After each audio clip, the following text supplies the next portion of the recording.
Hi, everybody. Hi, Betsy. Hi. Hi, Simone. Hi, Karen. You're back. I'm back. Yay! Do you want to do the introduction? No. Okay. Pressure. Okay. Welcome, everybody. This is episode 179 of the Fleece and Harmony Woolcast, and it is being recorded at the news desk, i.e. my kitchen, here on my house on the sheep farm, where usually we would be in the yarn shop, in the woolen mill, on the sheep farm in Belfast, Prince Edward Island, Canada. But in the summer we move in here. First of all, there's air conditioning, and second of all, it's lots of visitors to the shop, so it takes us the whole day to record it.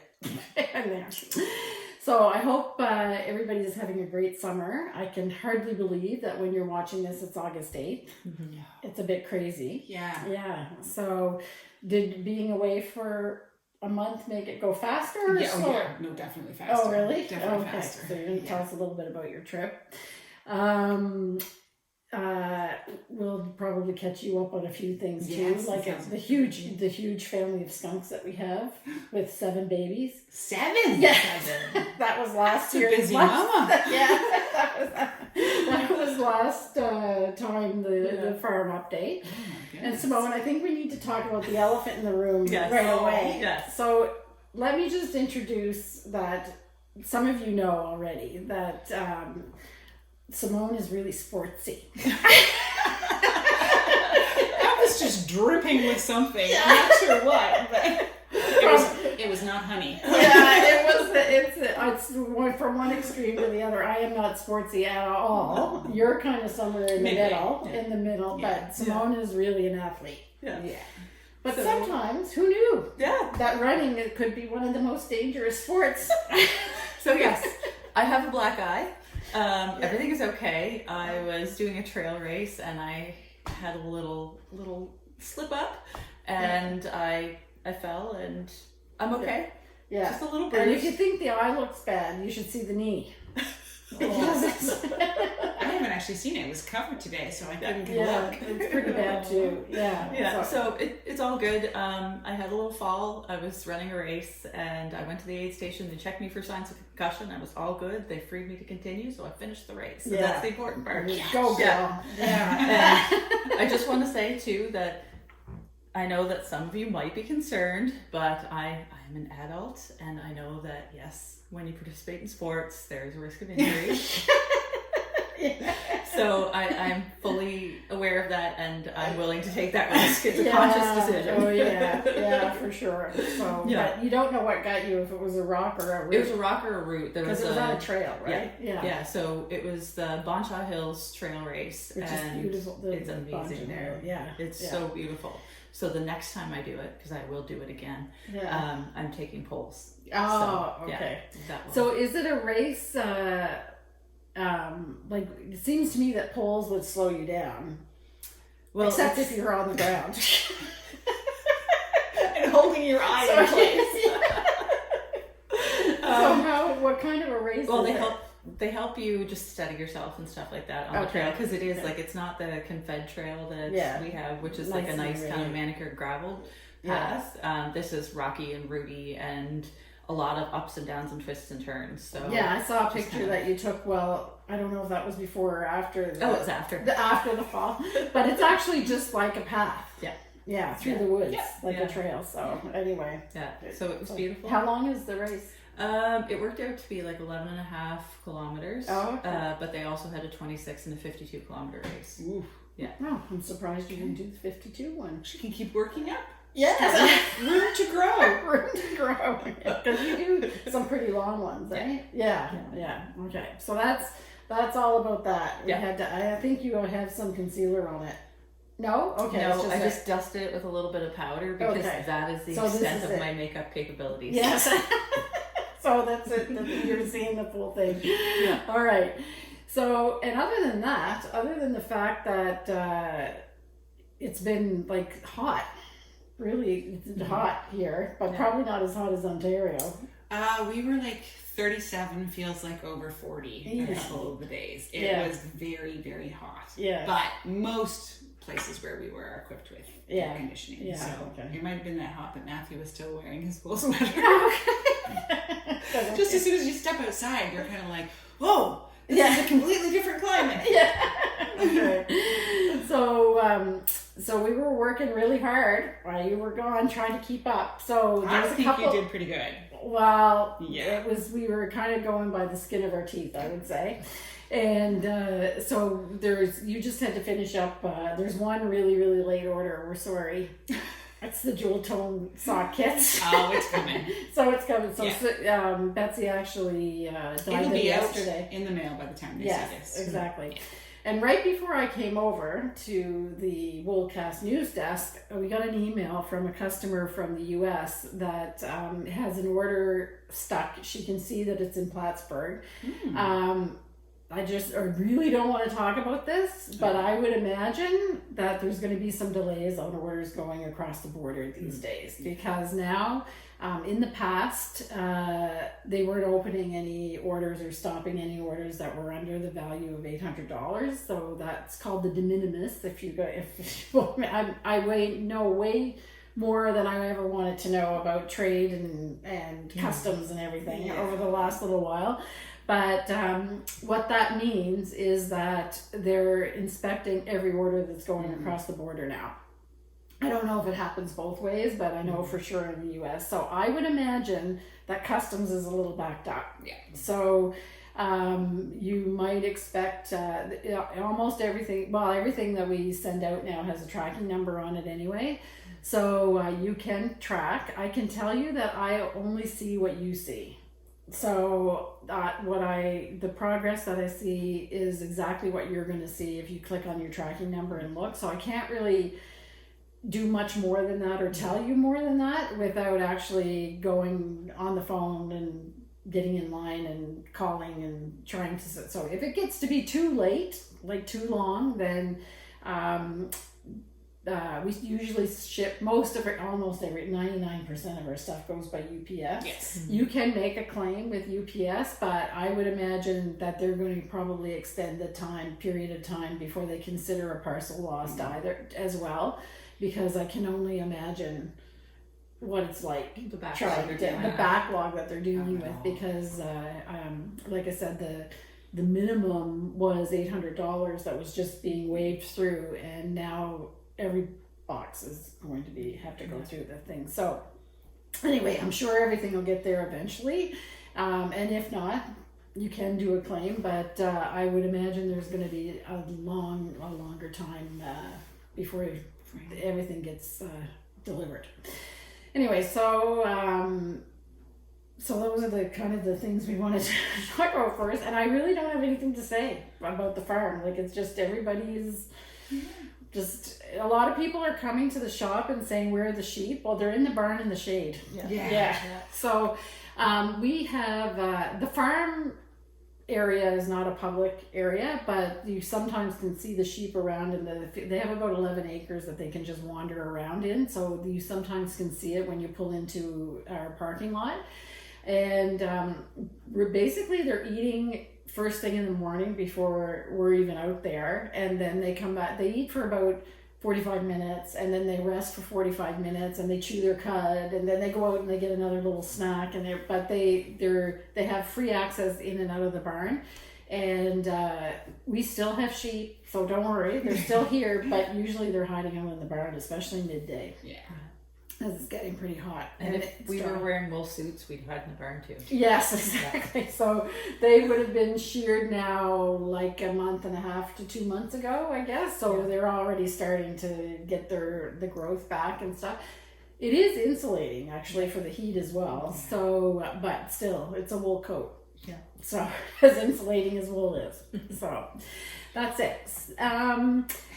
So we don't have much of a shop update, because we've just been trying to keep our heads above water. We don't have a color of the month. No. So I don't know if we'll come up with something for the next podcast or not. But we do have a couple of new books that I brought in. And one is a stitch dictionary with motifs. Kind of reminded me of the doodle knits, but we have that dictionary, which I didn't even write the name of it down, so I think it's called Bella Coca. No, that's the crochet one. That's the crochet one? Yeah. Okay. I think it's dictionary or something like that. Yeah. So I'll put everything down here below. And then we've also brought in a crochet stitch dictionary. Yeah. So we have that for all you crocheters out there. It's got 100, I think, different stitches on it. So and I've also showed a picture here over one of you, or over me in the middle. So we have those things, and we're restocking everything else that we would have, like our unicorn mitten kits and the jewel tone kits for the socks and everything, now that Betsy's back busily dyeing. Okay, so is there anything else we need to talk about before we get into our projects and stuff? I don't think so. No. Okay, that's it. This actually might be a short one. Yep. Yeah. We've got a few good discussions that we want to have about knitting. Wait a second. Kim has been in the dye room. Oh yes, I had a bandage on it the last time. I know exactly what that burn is. I know. Oh, that's when you learn to respect the dye bag. Yes. So this is when you just hit it once. Yeah. And this is when you hit the same space about 4 times. Yes. While you're in the I day. used to have those, but I don't anymore. No, I know. It's amazing how much your muscles will actually remember exactly the distance that they need to. Which could have been solved if I just put a longer sleeve shirt on. Yeah, but it's so hot. Yeah, exactly. And nothing like paying to teach you quickly. It's good that you didn't see it. Oh, it was worse. It was, and it wasn't. It's not that it's. Now I put a towel over the front of it, so you don't. That's okay, but you hit it once. Yeah. I do have a height advantage too. I have to say that. For that we work in, being tall is definitely an advantage. Yes, for cleaning and working with it. Yeah, exactly. So I've almost forgotten about it. I'm glad it's getting better. Yes. Yeah. I mean, it was as one of my riding instructors used to say when you'd have some kind of a scrape. Fuzzy. Okay. She got fluff spin. Some kind of a scrape. He'd say, it's far from the heart. Okay, you're going to survive. So yes, I will. Yeah. I survived. All right. Okay, so I want to talk for a minute about the Arne and Carlos knit along. So I talked about it in the last podcast, and then it was delayed. So between the time that I recorded and by the time it was published, they had delayed the knit along. So it was featured in. It was supposed to be featured to happen right after Festive in July. But it was delayed, and I know people have written to me because I put a little message on the YouTube on the video saying that it was delayed. It was actually a procurement issue at Rowan they were having trouble getting the Norwegian wool back in stock, which they have gotten in stock now, so they're ready to go. And I know that Carlos has had a few things happened in his personal life.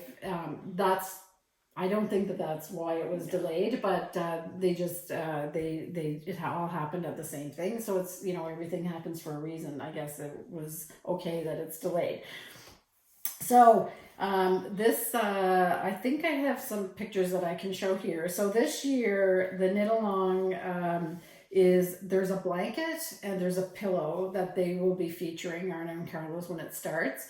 And you have a bunch of different options for colorways, and the projects are made from Norwegian wool. So we'll be stocking up on those wools. The blankets require 13 balls, and the pillows are 7, just because of the colorways that they used. And I'm just going to tell you that the marketing launch, so Rowan will be advertising to be able to sign up for the make along starting September 1st. And the actual make along starts, the first release is going to be the 15th of September. So as usual with these make-alongs. There'll be a release every week for the patterns, so you get the patterns step by step. It's fun. I like that part. Yeah, it is. The anticipation is good, right? Yeah.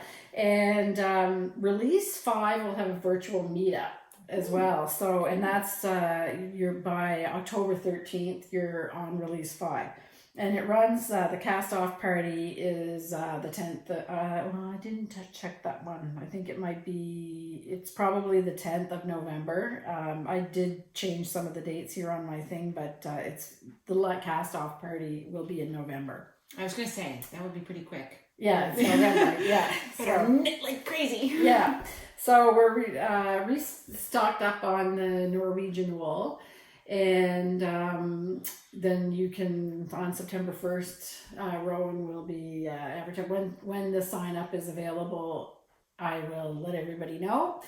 I think they did a little sneak peek with a waiting list during Festive in July, but Festive in July, that part of their marketing program wasn't free this year. There was a $20, I think, or £20 to sign up for those festivities in July. So not everybody maybe had the chance to be on the waiting list, but I'm not actually sure what a waiting list would be for. It's all virtual. Okay, sorry, that's a little bit. Sorry, Rowan. They're not going to let you in? I don't know. I don't think so. Anyway, I'm sure you can access it. Hopefully I'm not wrong about that. Okay.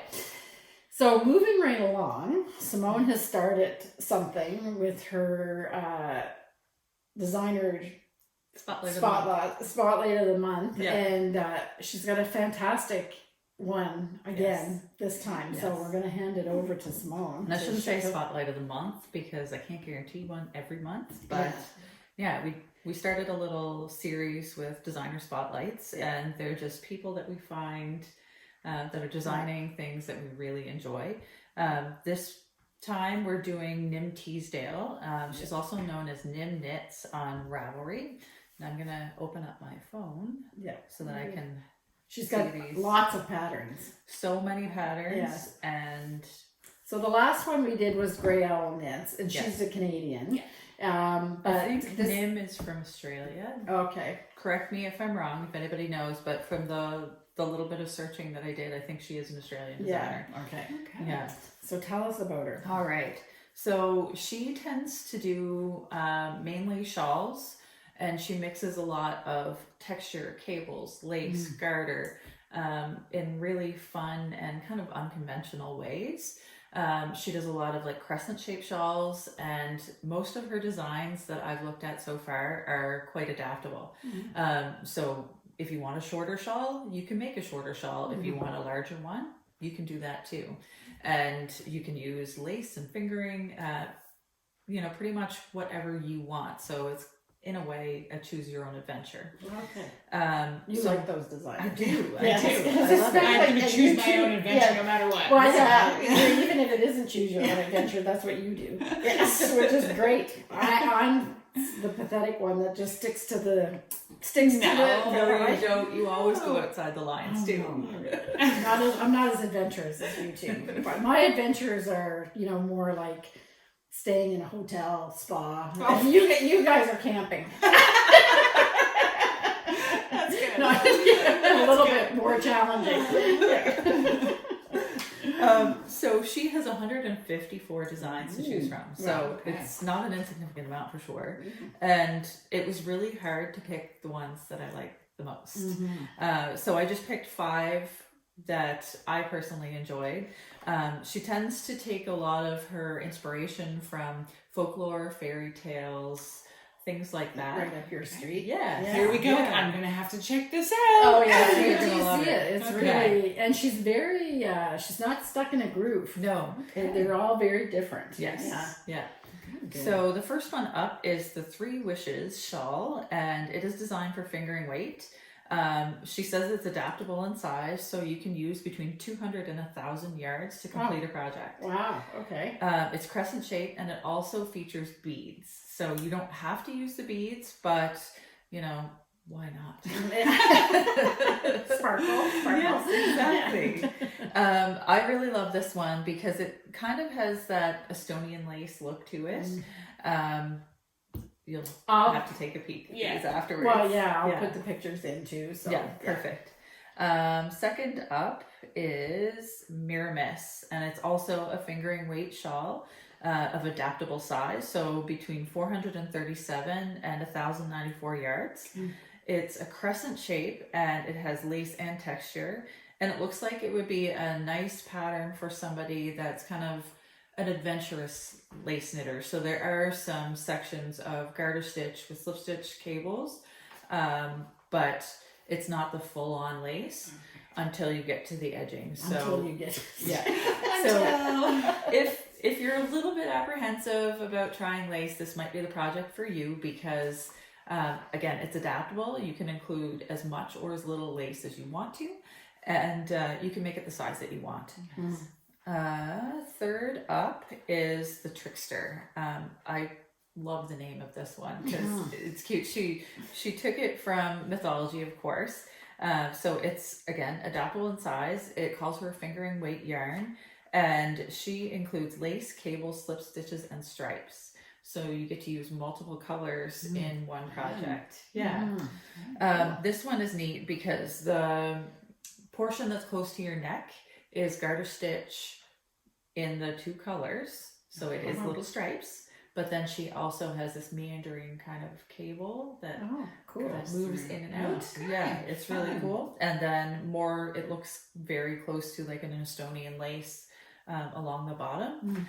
The fourth up is Leafwood.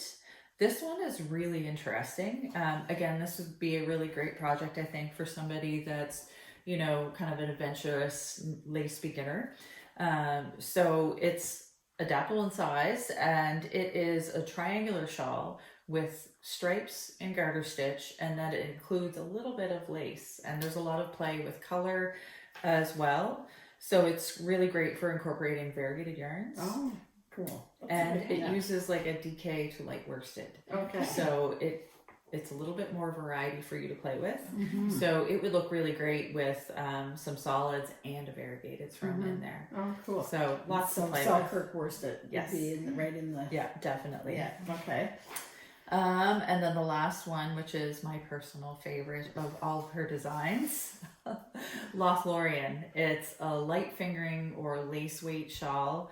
It's a half circle, and it incorporates lace, cables, and mesh. And it's a really, really fine, delicate lace looking shawl. So there's floral motifs that go through it, and then in between the floral motifs is the lace mesh. So it looks like it would be light and airy and definitely would keep you on your toes. My guess is this is probably not for the adventurous beginner. It's for a more experienced lace knitter. So if you're looking to challenge yourself, I would say this is a lovely project to do so. I'm wondering if, I'm sure Nicole is watching because she watches every episode. So I wonder, she probably knows her maybe because she does, but she also does like some cowls and things too, right? Yeah, I think she has one hat. Oh, okay. There's a couple of cowls. Anyway, there's a lot of variety. Like I said, 154 patterns to choose from. So when you know that you hit on a designer and you see on the bottom of Ravelry 4 and then ... They're prolific. Yes. So, So yeah, there's a little something for everyone in there. Yeah. So there's one thing that I almost forgot to do when I was doing at the beginning, and it is to tell you about the lace. Reminded me of it. Is that there is a woman called Jose. That is a lace maker. She's coming to the Fiber Festival actually to do a demonstration. So she's not doing a class, but she is going to be in the marketplace floor, and she's going to be demonstrating bobbin lace. Ooh. So if you haven't seen this done, it's amazing. Yes. She showed us some of I'll put up a couple pictures that she sent to us. And I just wanted to do a little shout out because she's doing a I don't know how to pronounce it because it's a French name. Because of course the bobbin lace is, I guess the center for bobbin lace is France actually. So it's in French. So I think it's called Covige de Louisbourg. So at the Fortress Louisbourg in Cape Breton, they're having a gathering. So she says on the little information sheet that she sent me was that a Covige is a traditional gathering of lace makers, originally practiced in Auvergne, France. So forgive my pronunciation. So Jose, I think she's actually maybe the organizer of this. It's hard to tell. She's very humble. Yeah. She's very humble, but I think she's actually the one that's organizing it. And so that is taking place September 1st to September 4th in Louisbourg.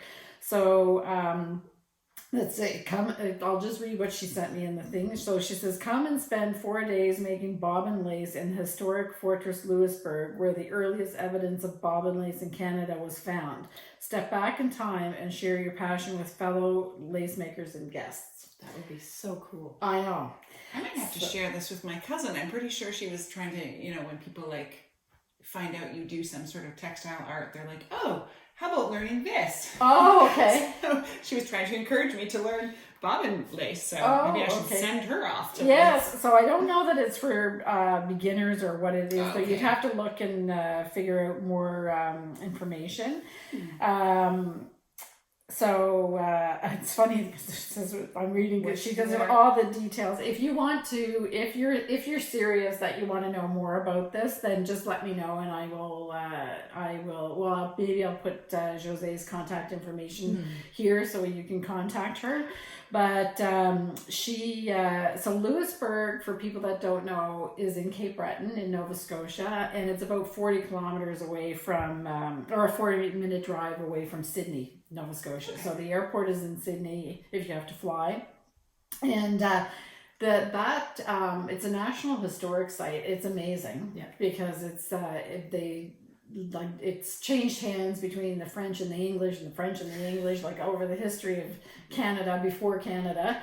And my uncle actually worked as a summer student when he was in university digging up the artifacts and stuff. So when they were preparing to open it up as a national park.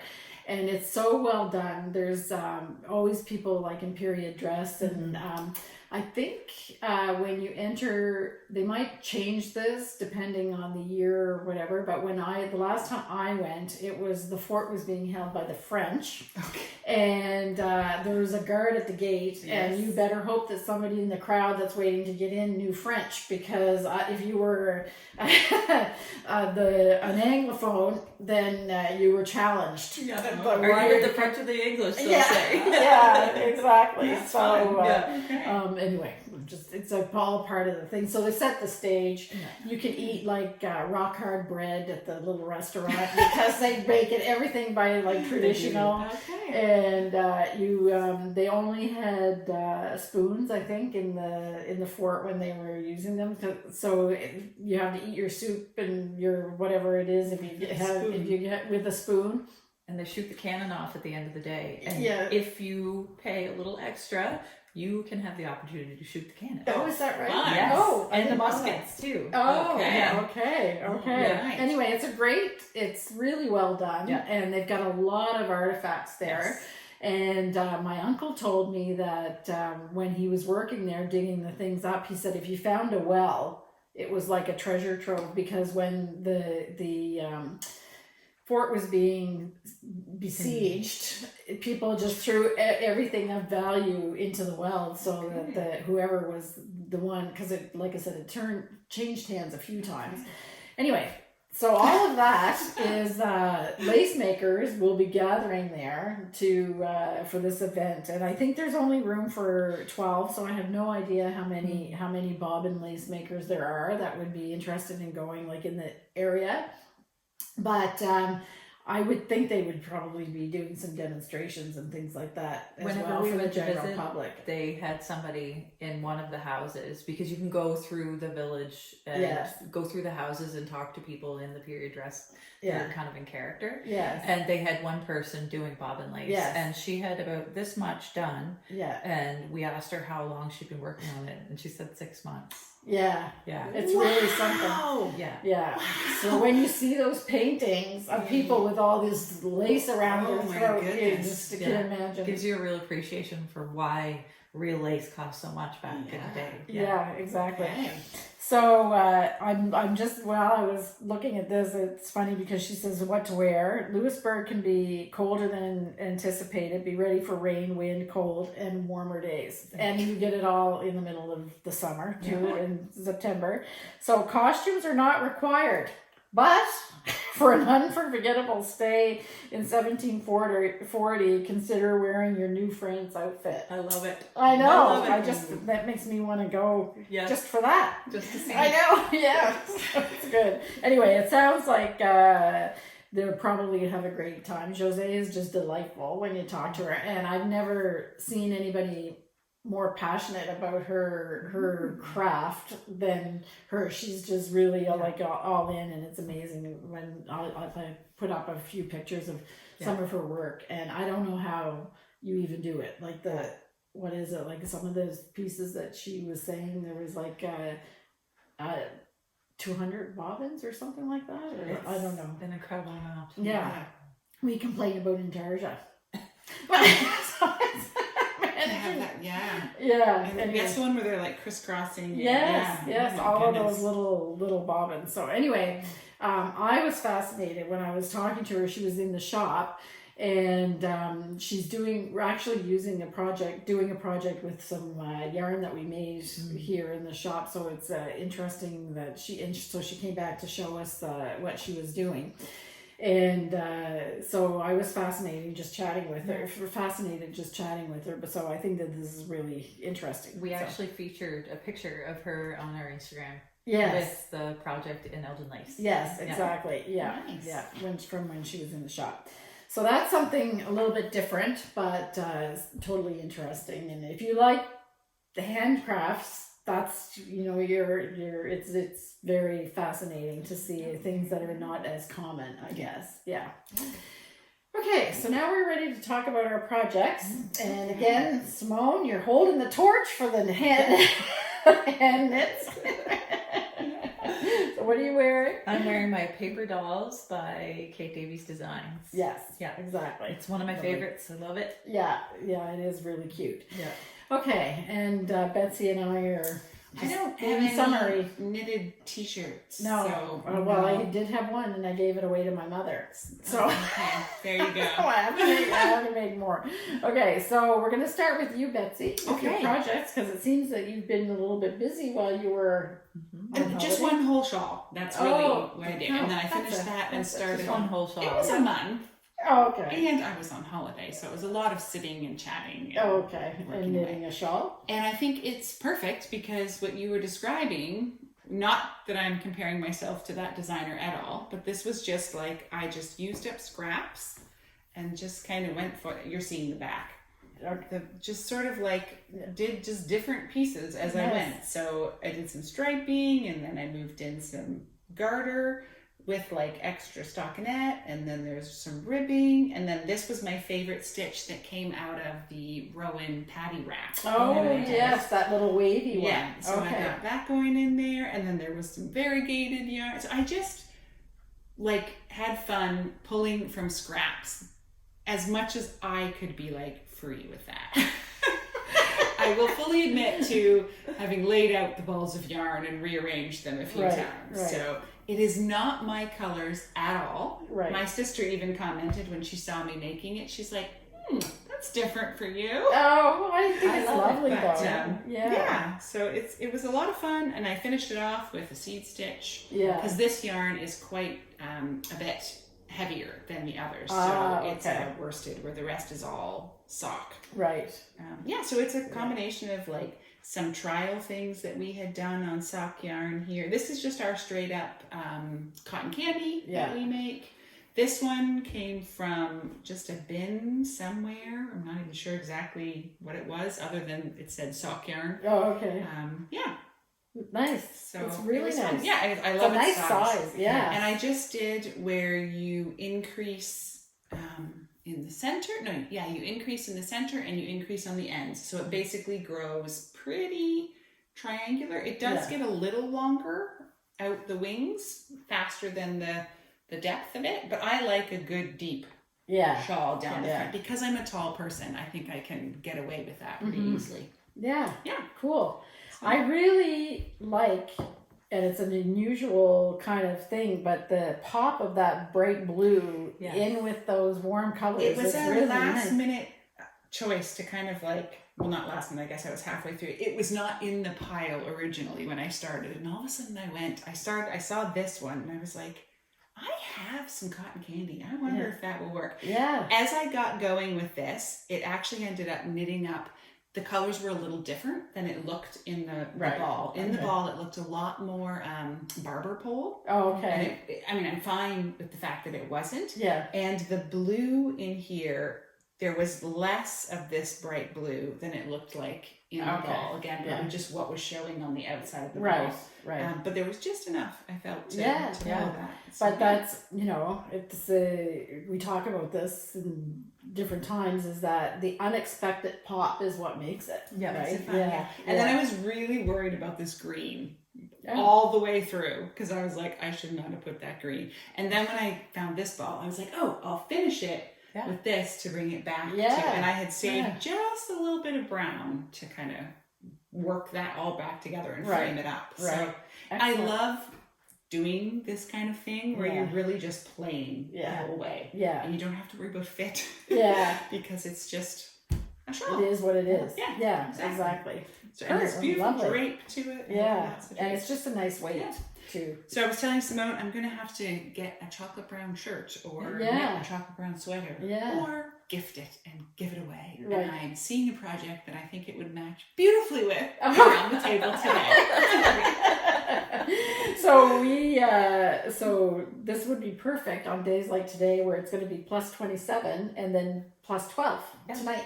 Yeah. Oh, it's dropping that much. Yeah. It is. Yeah. I'm ready. Yeah. I'm ready. I just like 3 weeks of hot summer is enough for me. I do not need a long hot summer. Yeah. Not that we want to see winter. No, but just a good long fall. Yeah. So it's going to go down to 12 tonight. Nice. It was refreshing whenever I was out this morning. Yes. Yeah. Because it was colder. Yeah, it was about 13, 14 degrees. Yeah, exactly. I get out about an hour after Simone, and it was not quite that fresh. Yeah. Even by the time I was out. Well, we were having our coffee in the living room, and the air conditioning came on, and I said, "What?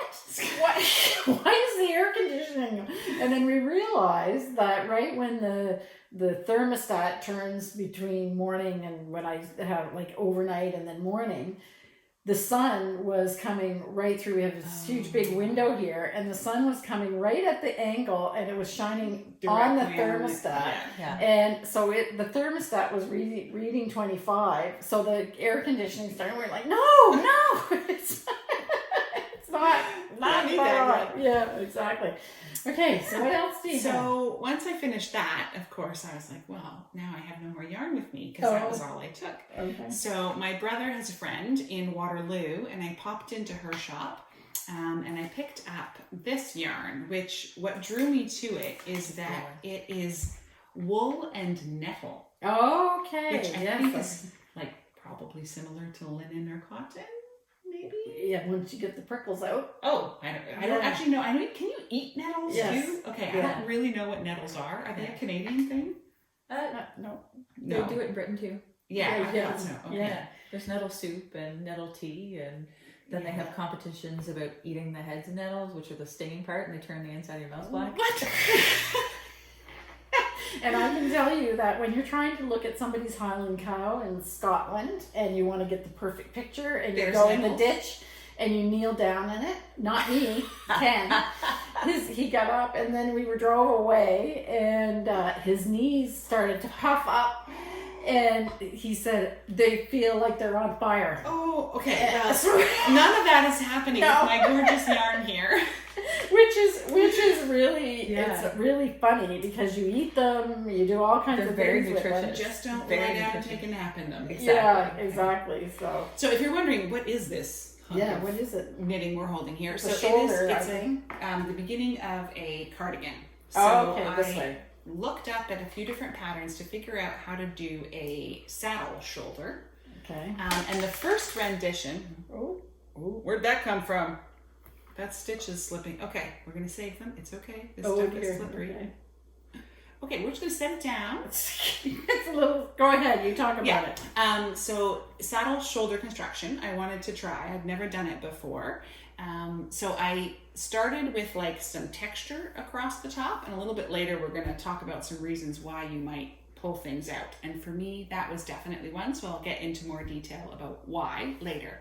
I want this. If you noticed, it matches with my dress I'm currently wearing. So I just want a cardigan that can go over some of my summer sundress. It's okay. We'll just leave it. We'll save it later. They're still okay. Yeah. But if I fool around with it anymore, I'm like, so just to slip over dresses and stuff. So my intention is to make it quite cropped. Okay. Because I just want it for like kind of to cover the bust and sleeves. Oh, okay. To take a bunch of my summer sundresses into fall and winter. Right. Otherwise, I just don't wear them all that often. Yeah. So, and even like if you go to the grocery store, you need to take a sweater. Yeah. In July. You're gonna buy ice cream. Yes. Yeah. Well, even without. Do you want to hear a funny story about something cropped? Oh, okay. Sure.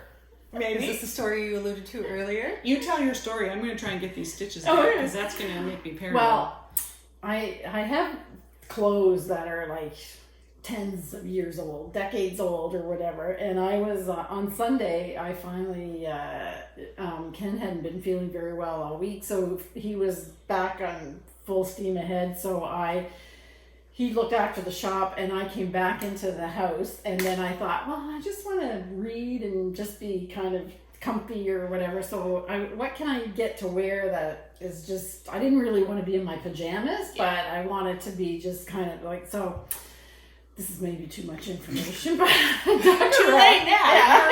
Now. I dug around and I'm in my drawers, like at the bottom of my dresser drawers, and I found this outfit that I had literally. You remember La Senza? Yes. Oh, yes. Okay. When was that? Like 90s. 90s. Yeah, exactly. Yeah. So I found this little pajama set that I had bought that had like shorts that you I can picture exactly what this is. And it was satin. Yeah. And it had like swirly pink designs and the little the little top, which is a crop, but had a big kind of, in the back it kind of came down like a drapey thing. So I used to wear that quite a lot, like around. But the top is cropped, and I used to be a lot heavier then too, so it was big. So it's not like it was too small for me now. Flowy and drapey. And so then at around, I don't know, 4:30 or whatever, I thought, well, maybe I'll just pop over because there was nobody in the shop. I'll pop over and see if Ken wants anything or whatever. So I go over to the shop, and he said, "What are you doing?" I said, "What do you mean?" He said, "I can see your boobs." Oh dear. I was like, "What?" And he says, "I don't think they're as high as they used to be." Oh dear. I was like, what? So I was like, what? Well, it can't be that low. But what happened was, oh my goodness, the top has a top button. So you have a top button that I didn't have done because I thought, well, I don't need to do this. So it was like, so it had slid back. It slid back. And he said, I said, what? And so it wasn't like they were all like completely bared. But anyway, he said, go back in the house. I said, do you need anything? And he said, no, you've done enough. It's fine. Oh my goodness. So I figured it. I was kind of upset about it because I was like, well, I know things drop, but not that far. Like, just anyways. So I discovered that you actually do need to have like The the top top button done so that the whole thing doesn't slide back. Right? Well, because if it has the drapes back there, there's extra weight pulling it down. And it's like super silky. Oh. Yeah. Anyway. I'm glad that I waited until there was no one in the shop. Anyway, so there. I don't think I'll be making anything from Okay, well, that's not quite what we're going for here. So bringing it back around. I saved it. I put the stitches back on.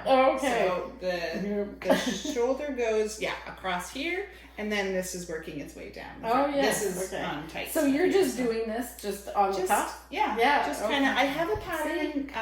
I made the sycamore cardigan for my daughter a couple years ago now. One of our spruce. Oh, yes. Yeah. So I kind of figured out how the construction works from that. Right. But I've even gone rogue because I want to accommodate for the fact that my shoulders are larger, but I still want it quite fitted around the bust and here. Yeah. So I'm hoping I'm going to get that effect. So my stitch counts and stuff are off. So I'm just kind of trying it on as I go, which is why I really wanted to do a top down cardigan, because I want to basically knit it to me as I go. Right. Yeah. Okay. Which you've done before. Yes, I have. So to right other now, people. To critters. And I forgot my hairspray today, so don't mind me as I move my hair 50 times. Yeah. But so this is just the neck that will kind of just roll in a little bit. There's a little bit of ribbing on there. And then, nice. So and we'll this see is very soft yarn. So it's regardless so of all the soft. stuff that we Drapey. said about that. I've never felt the nettle blend before, so it was kind of a treat. Well, I think it's also, I think it said it was a 30% nettle. So that's quite a high. Quite a high count. Yeah. Yeah. And you can kind of see it because it's I would imagine it's the heathery part. Yeah. Well, I figured probably what's happening there is the dye, because you've got the two different types of fibers. The dye will take differently to those two different fibers. So that was also what I really liked about it. Yeah. And I was pretty, felt a little bit, I don't know what the word is. Yeah, when I was able to say, oh, don't worry about the two different dye lots. I'll be fine with that. No problem there. I didn't want to, when you walk into another store, you don't want to sound super confident, you know everything, I don't need to tell you anything. You want to be gracious, and they were lovely. Yeah. So then I was, so it is a bit of a difference. Oh, yes, but, okay. But you can't see it in there. I'm just doing the alternating, and it's just fine. So, so I'm quite happy. Okay. That's beautiful. And now you've got something else there. I'll show this one first, and then I'll just show my cross stitch a little bit too. Oh, it's the tessellation. It is the tessellation. Okay. So I haven't done a whole lot. I didn't take it with me. It was too much yarn to take. When I say that our car was packed, it was packed. Yeah. Basically, the theme of our entire trip to my daughter's was, you can only buy it if it fits in your suitcase. Because there is no other space in this. You didn't take the fit. No. Oh, okay. But we took our dog, and I wanted to make sure he was traveling safely and comfortably. Right. So we had an actual proper travel kennel for him in there. Okay. So that took up. He's a small dog, but it still took up a decent amount of space. And with a suitcase for all of us. Anyway, it was tight. Yeah. So I didn't take my tessellation, but I had done a little bit of work on it before we left. So you can kind of see, if Simone will maybe take photos for us later, the two different styles of flower motifs that are going in the middle there. So I finished all of these, and now I need to do these. Right. And she also, we should probably say what this is. So it's the tessellation, oh my goodness. Tessellation. Thank you. Nation. By Sue Matten of the Mercery that I've been working on. So she also gives us, for this motif, the option of adding these little bubbles into it as well. Oh, so okay. It's just full of choice. The whole thing is choice. Choose your own adventure. Yes. Yep. So I'm quite enjoying it. I love it. It feels like a fall-winter project. It's not calling to me in the hot summer. Yeah. It's out of Rowan felted tweed, which is a lovely yarn, but it definitely feels more autumn than my plant fiber nettle does. Yeah. So excellent. so I can't even, it's not like this is a definite adventure in construction. So your guess is as good as mine how this all goes together. So yesterday they just started the latest one. Okay. So the one after this one is just started yesterday. So and I'm not going to show my homage to the Granny Square this time because I haven't done anything since the last time. But we have links down in the description to all of Sue's classes that are perfect. I'm so glad there's another class starting because I did not stay on schedule with this one. No. So I'll just keep on with the next yes, class. Exactly. Yeah, you're a head start. You have a head start. I know. Look how far I am. Yeah. Excellent. You're amazing. Okay, and then what else? And then the last bit I have is just my cross stitch bunny. And I know for you cross stitchers out there, considering I'm only working on one project, this is very slow going. But that's okay. It's very tiny. I'm doing it on, I think I checked the tag, a 36 count even weave. And I really like it, but I did discover this room would be perfect. You need a lot of good light. Because the color changes are very subtle. Very, very subtle. And there's some where she has you take one thread of two colors you've already used and put them together. And it's really hard to tell the difference between those stitches and the other until you move it back and then you see all the blending. And it's amazing. So the detail. Absolutely incredible. Yeah. So I really like it. I'm really enjoying it, but I've completely given myself permission that I do not need to move this along quickly at all. No. So, And I'm really loving your hoop. Oh. That looks like it has some history to it. It has definite history. I don't even know for sure if it goes past my mom, but it came from my mom's. Oh, it's got cork inside. Yeah. So that came out of my mom's closet when I first started embroidery. So probably when I was a young teen at some point. She just grabbed it. And I really love it because it's got this little spring. And it just kind of... so you don't have to do the twisty. I can tell that it was handed down. I love it. Yeah. Although I do have to be a bit careful the spring part, just it doesn't catch on things. But I haven't had a problem so far. So, I'm on I'm only watching TV right now that makes me feel good. So I'm going through the repair shop. Have you guys heard about that? Oh, told me about it, and we went home and watched some, and it just makes me happy. I know. It's a village like Orwell village, like in the UK. So it's some period of time in history. I'm not sure when, and they have a repair shop there where they repaired. I would imagine it started as they were repairing the things for the village, but all the old fashioned things and stuff like that. And then people started bringing their stuff in. Can you fix this? Because they have all the crafts people there, and it's I'm not sure what channel it is. It's a British show, so it's on YouTube. BBC, but I'm watching it on YouTube.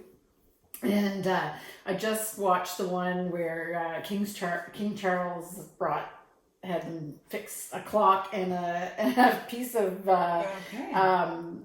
Weems ware, I think is what it was called, like a goblet that was Queen Victoria's that had been through looked like it had been through the wars or whatever, but they were it's really what I like that particular episode was really about how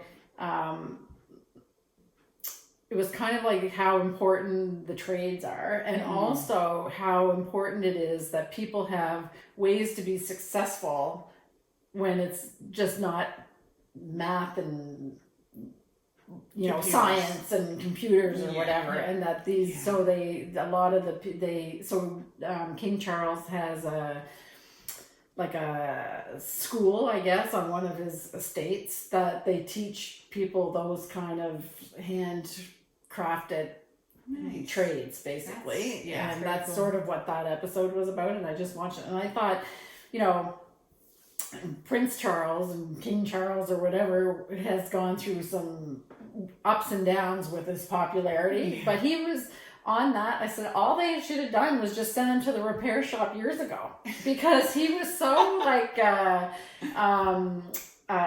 eloquent and just appreciative of the crafts people and what they can do and using things, like not throwing away things and stuff like that. So it was really good.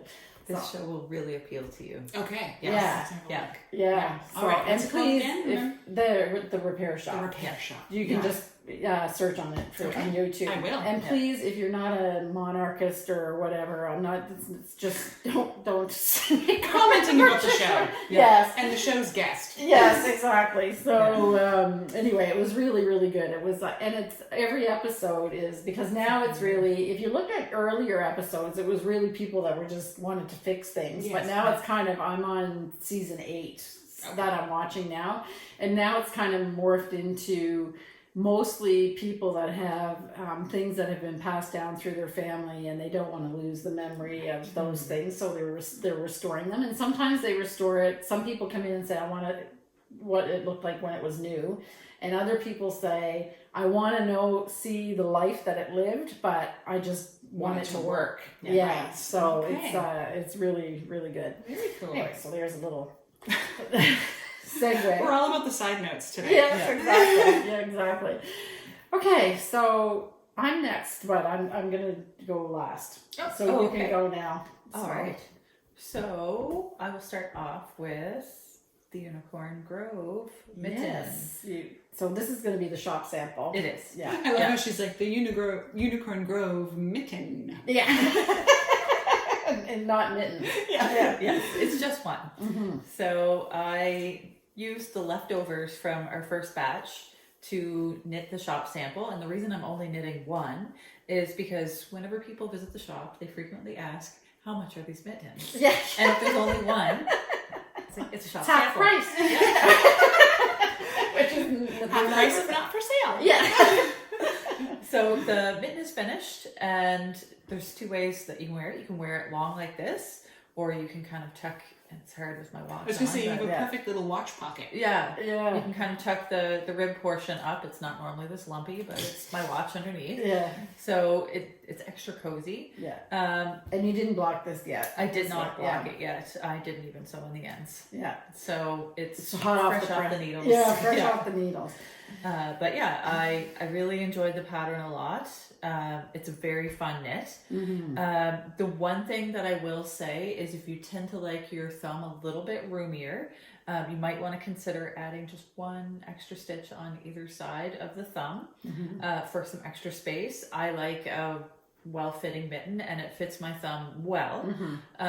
But some people might like a little extra room, so you might want to consider that. But that's just a matter of personal preference. It's nothing, to do with the designer. I think her mitten was absolutely beautiful. Yes. But it also, as well, I know, like when they talk about when you're knitting small circumference, you do tend to, your tension gets a little tighter. Yeah. So you can just shake it out before you knit your thumb. Yeah. You can relax a bit. And it's not like it's, we're talking about it because we were just discussing it before we came over here. Because it is, the mitten is quite roomy, but this is a little bit snug. Now, it's not been blocked. No. And this is with a yarn that we're doing some experimenting with, which is, we're just calling it Wheatley River 2-ply internally. And the only place you can get it is in this kit. Yeah. And so I would imagine that it will react the exact same way as all of our Wheatley River based yarns do, and then this will widen out. But it feels quite different. So I brought in my my songbird mittens, and we were trying to figure out why it feels different, and then we realized is that she doesn't do a gusset construction. Yeah, which is really common. Yes. Yeah. Yes. So so there is a difference, but if you have, it fits the length of my thumb perfectly, but look at the difference between Simone and her length, and then Betsy's is even more. So you might want to lengthen that as well, depending. Yeah.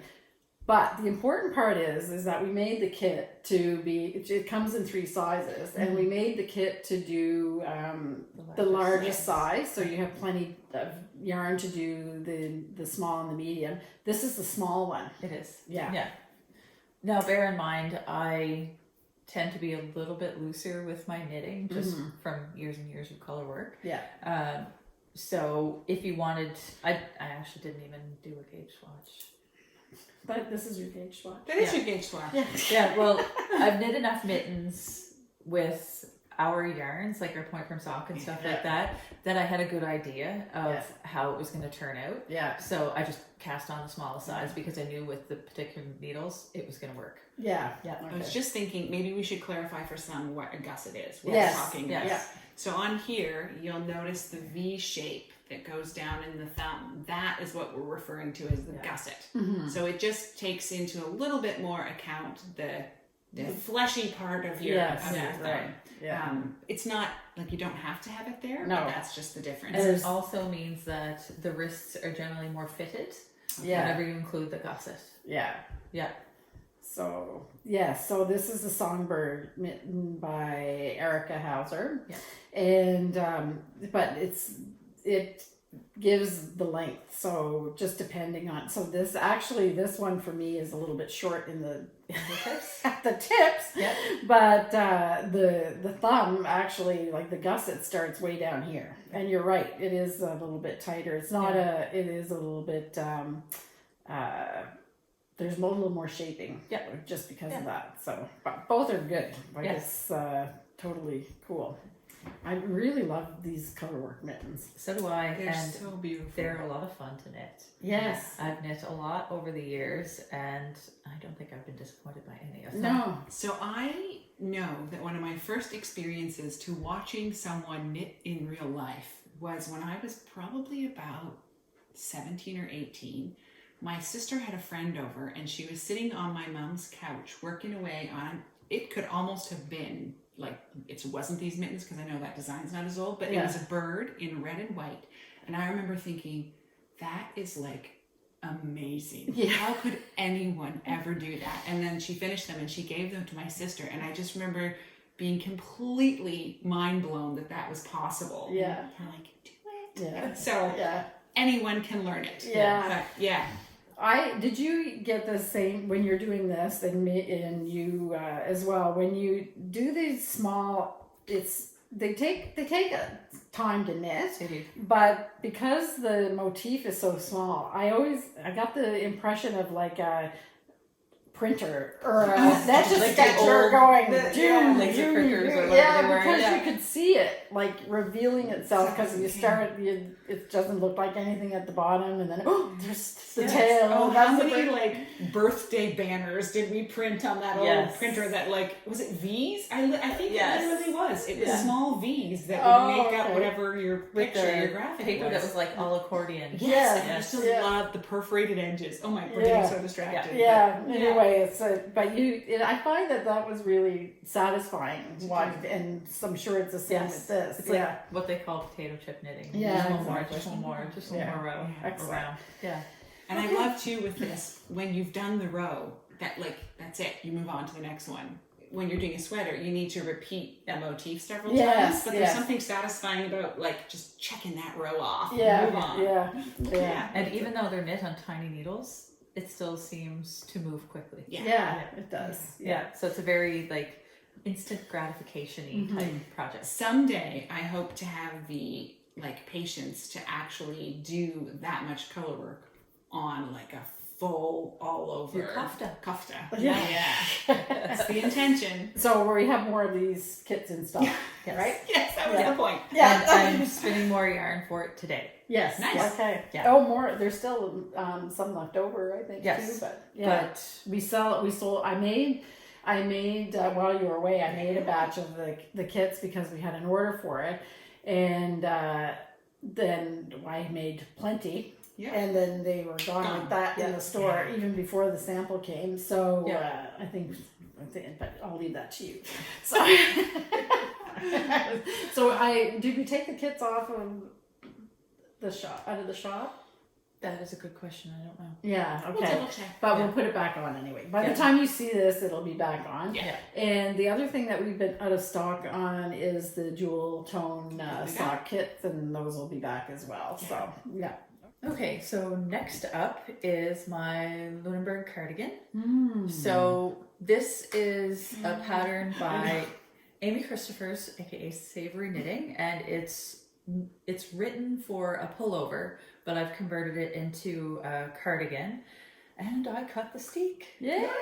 So somebody had replied to the previous episode and they were wondering if I could video it. I had already cut the steek by the time it aired. Yeah. So I'm sorry, but I have downloaded a video from my Instagram that Kim can place in here, and it's me cutting the steek on my framed sweater. Oh, okay. Yeah. Okay. So it just shows where I do my stitching and where I cut and what it looks like on front and back. Oh, okay. Yeah. Excellent. So Nice.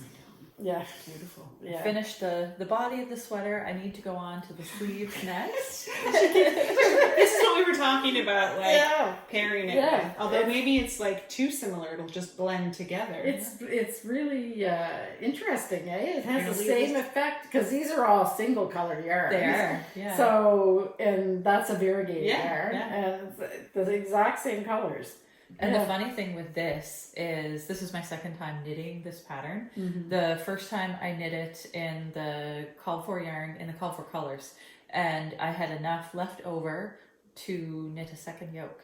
Yeah. So I just needed to pick up a contrast color, which I had in my stash. Yeah. So Lovely. yeah, I'm getting a second sweater, and I do wear that sweater a lot, so I figure a cardigan version is perfect. Yeah. I did start picking up the stitches for the button band, and I didn't swap out my needle size. I should have gone down. Oh. So I knit a couple rows and thought, I don't like the way this looks, so I pulled it out and I saved it for another time. Oh, okay. When I have more brain space to swap out needle tips. Oh, okay. Yeah.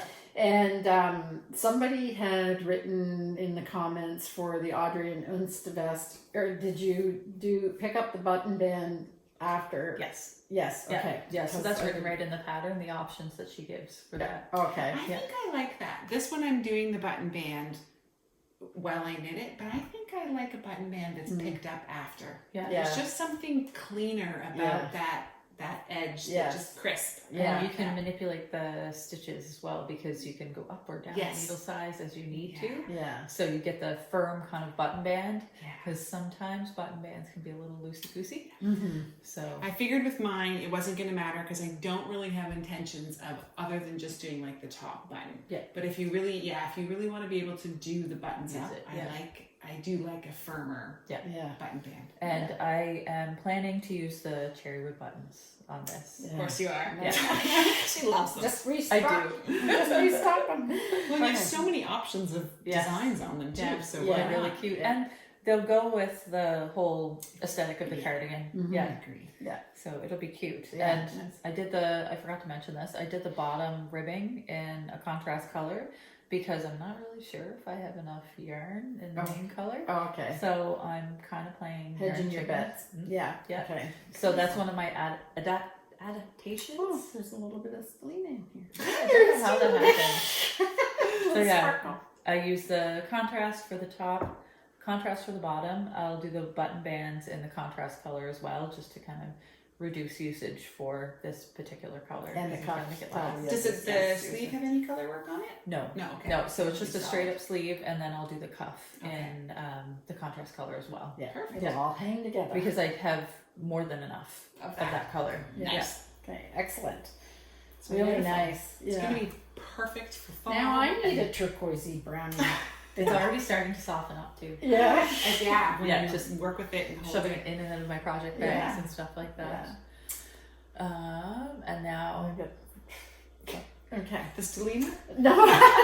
Something. that I would don't be know. funny. Yeah. Sparkle. This does not have sparkle in it, but I do have some spinning to share.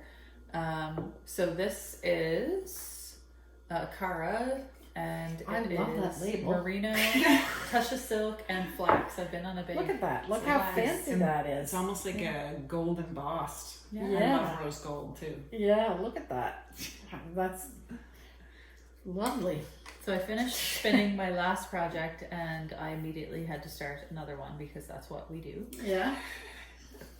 And this one, it makes me happy. It's all my favorite Yeah. colors, purples and Love it. blues and Yeah. kind of rusty browns. Yeah. Always got And- that little touch of autumn birch Yes, in there. Yeah. yes. And this is how the singles are working out. It's a Beautiful. little bit heathered because of the flax in it. And I really enjoy working with that contrast and texture. Yeah. It's neat. I know some people prefer a smooth feeling spin, where I like the kind of variety. Seeing your flax there, I'm suspicious that nettle is probably very similar to flax. Yeah, because if you look at the way it the yarn, because every once in a while as I'm knitting along, I get like this little white sort of just very I think is probably the nice. So beautiful this is the colors. first half of the braid.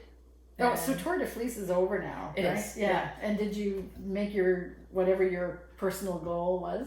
My personal goal was just to spend 5 minutes a day. Yes, I know. And I did. Every day. Yeah. And some days I did more, some days I'd do an hour. Yeah. But for the most part, it was just short little bits, because this time of year is always busy. Right. So just little bits and starts. And this is the same way. So I'll spin a little bit each day on it, and I don't stress about it if it's only 5 minutes. Yeah. It's 5 more minutes that I've got done. Yeah. And it all adds up. It does. It's and amazing supposed to be how about much. the enjoyment. Yeah. So, I find when my brain is really tired and doesn't want to focus on anything like knitting, I can still craft, because spinning is very rhythmic and kind of, you get in the flow better with it. So that's the perfect, I'm tired. And it is, you can just sit down and do it. Yes. Like when you've got something started already, and you can stop at any time. Yes, So, exactly. Yeah. Whereas with projects, a lot of times you need to keep track of, how many inches you've knit, or how many stitches, or when to increase and decrease. How many rows before you need to be doing an increase row. And sometimes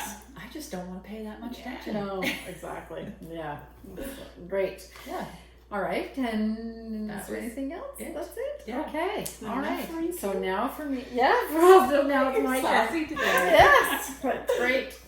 So I have officially dug out my You Can Knit. Everyone's getting ready for autumn. Yes, well, I talked about this it is in the maybe last more like newsletter. January.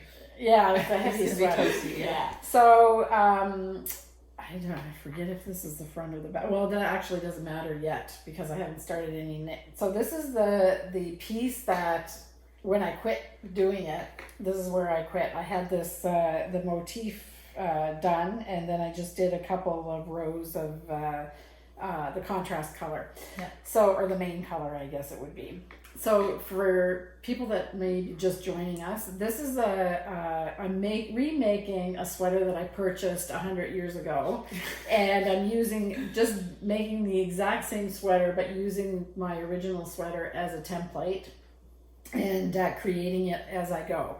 And because I am doing that and I have no pattern to do it with, I am knitting all of the pieces, kind of keeping them up to the same spot. So this is the stopping point for this stage of it. So I did the same thing. I stopped at the main part first, checked to see if I needed to do increases or decreases for the shaping, and then Simone helped me chart this motif. And to your point, Betsy, that you said earlier, is we charted the whole thing, so we didn't have to do repeats, which is really nice. It's nice. Helpful. Yeah. And so we did a raglan design. So now I'm doing the other half of the body. I've actually got 3 more rows to do, where with the white there, and then I'll be ready to do this little finishing on the top of this. And will you just carry on solid in this color here? Yeah, until I could get to the original sweater has another stripe, I think, okay. But I haven't looked at it in a while. So this is 3 more rows of to the top of the design, which will be here. And then I'll do the same number of rows in the darker color, and then I'll stop there. And then I'll do the same thing. I'm doing the sleeves 2 at a time. And I have the pattern all done without repeats as well, like just all the way across for the sleeves. And so they'll all be caught up to the same point. I do have to do more decreases after I finish the pattern, so I've already figured out how many I have to do decreases every second row, and I'm just counting on the original sweater, so it's all working out fine. So I started again, and it feels good.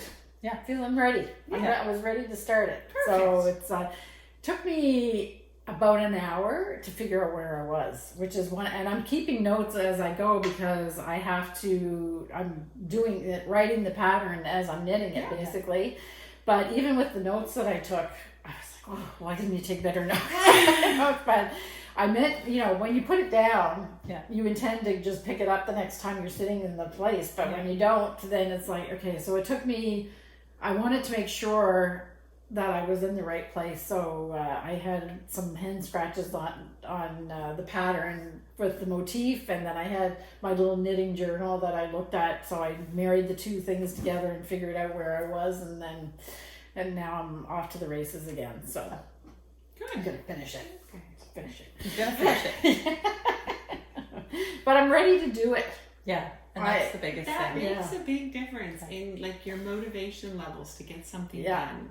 There is a certain amount of, you can push through a project, but I feel that leaves a bit of a taint on the final end of it. Yeah, so, exactly. And I mean, you'll find this funny, is the last episode I had nothing. I didn't do a homage do anything on my homage thing because I have to all lay it out and do the last little part. It was going to be a big job to do that. And I didn't do anything on this because I had no idea where I was. So I grabbed, Ken is making the never ending swatch, literally like a scarf that's just going. Betsy was knitting on it. I added a row.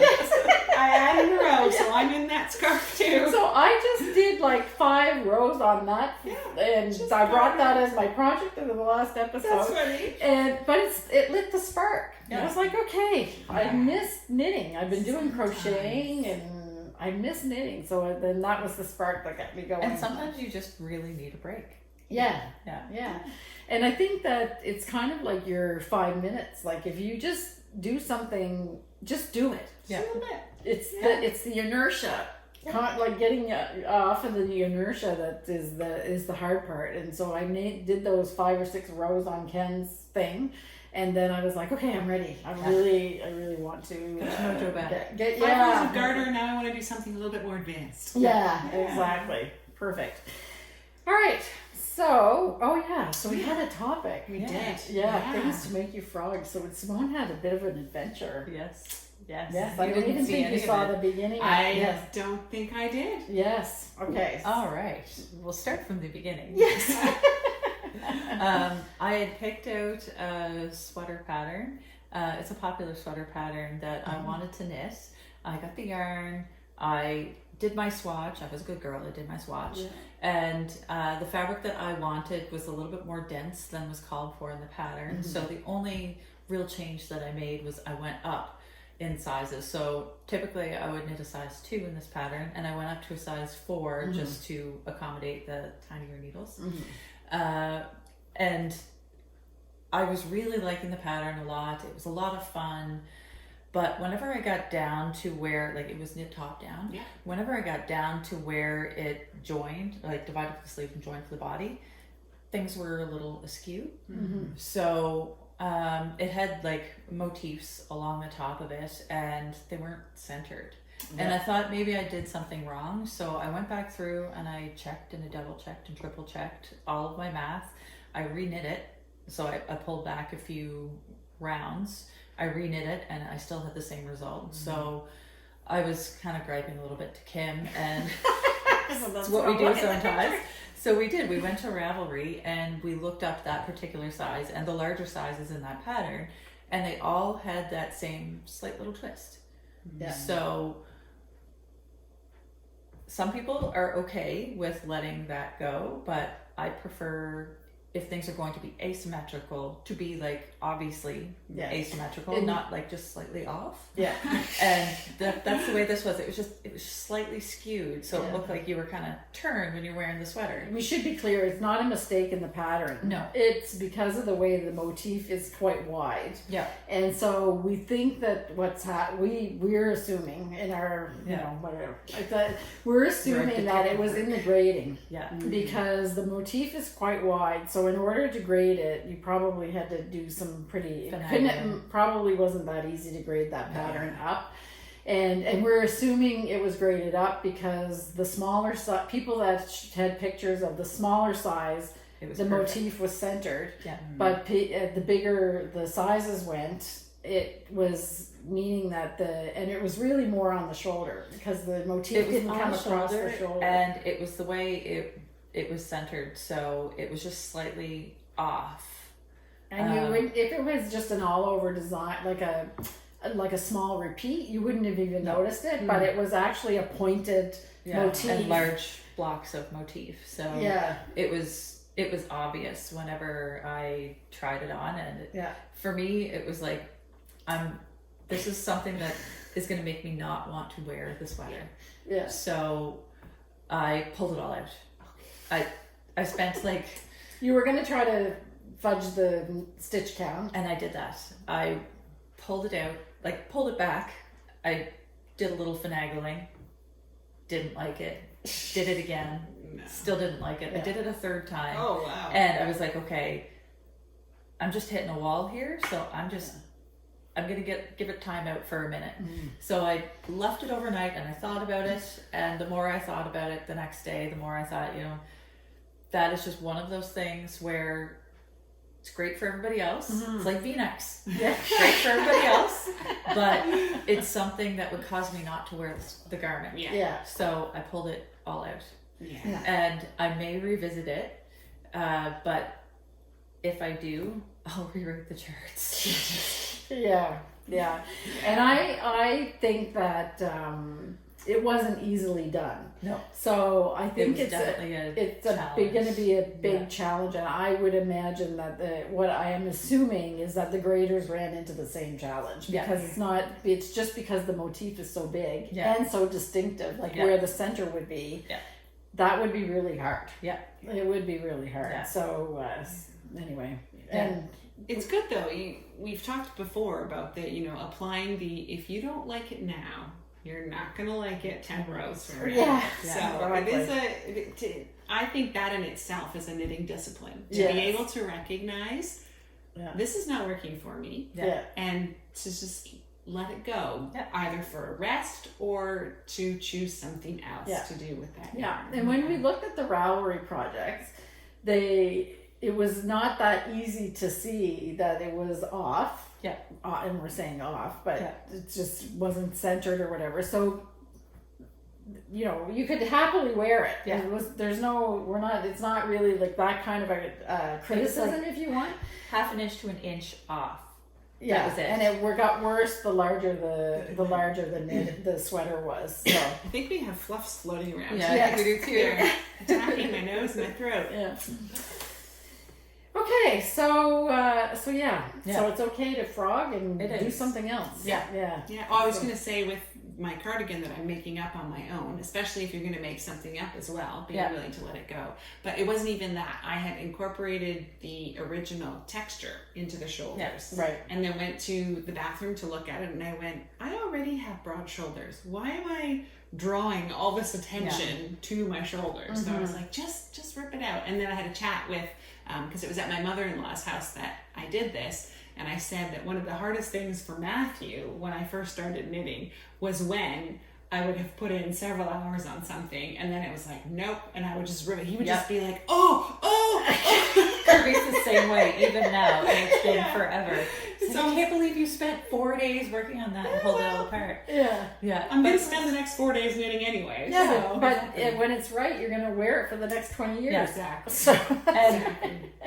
It's one of those things too where it's entirely personal, and it's like I said with the V-neck and stuff like that, it's very easy to fall down that kind of rabbit hole of that looks so cute on that picture, and I bet you it would look fine on me, and that whenever you wear a V-neck it doesn't make you feel good. So but it's just you see that sweater on a variety of sizes and you're like it looks wonderful on everybody, but then you knit it for yourself and it's like, what did I do with my life? And sometimes it's all about feel, right? Like you may put a V-neck on and I would not bat an eye at it. No, you it's wear not like V-necks if Simone would put it, or no, I mean like, if you were wearing it, it's not like I'd be like, oh my goodness, Simone's in a V-neck. What happened to her? But doesn't she have a mirror? It's all about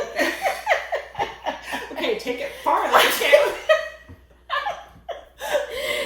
I should have had a mirror when I went over to talk to you. Just again, that idea that it's just what feels good. Yes. On Yeah. you as well. Yeah. So, Yeah.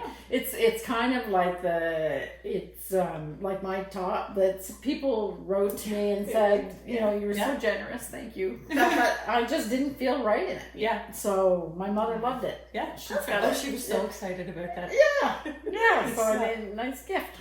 So a gift I didn't know I was giving. Yes.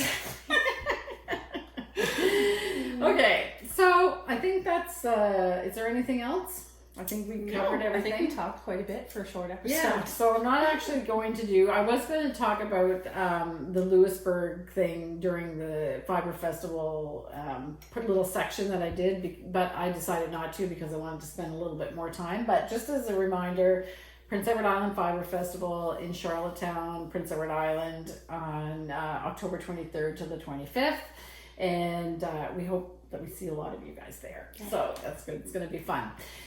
I have no idea what the harmony part is again, so I'm hoping that my videographer has done something, but if not, there's always something to do. If you wanted to just like point the camera at your backyard, having just driven several weeks through Toronto traffic, that feels incredibly harmonious right there. Yes, I know. Such a treat to be back where it's quiet. You know what? The other morning, it was a beautiful, one of those blue sky days. And I was just walking, it wasn't too hot, there was like a little bit of a breeze, and I walked over to the horses, and I just was, I looked up at the sky, and I came in, and Ken said, "What are you smiling for?" And I said, "I think this might be heaven." That's beautiful. So beautiful. I said, I don't, like, what else could you want? Yeah. Yeah, so we're really blessed with that, so... Anyway, I don't miss Montreal traffic and all of that. So anyway, talk about like getting a headache real fast. Yeah. So I really worked hard when I was in Montreal to find those little spaces in Montreal. So, and I talk about it all the time in my newsletter, but I'm not trying to make everybody else feel bad because you don't have an 88-acre farm, but I'm sure it's important, I think, to find those little spaces that you can just kind of let your mind relax a little bit. So anyway, hopefully I'll find something like that for the harmony part. So, yeah. So have a great 2 weeks, everybody, and may your crafting bring you joy. And if it brings you frustration, then it's joy after you rip it out and start something new. Anyway, have a fantastic 2 weeks, and we'll see you in 2 weeks' time. Bye.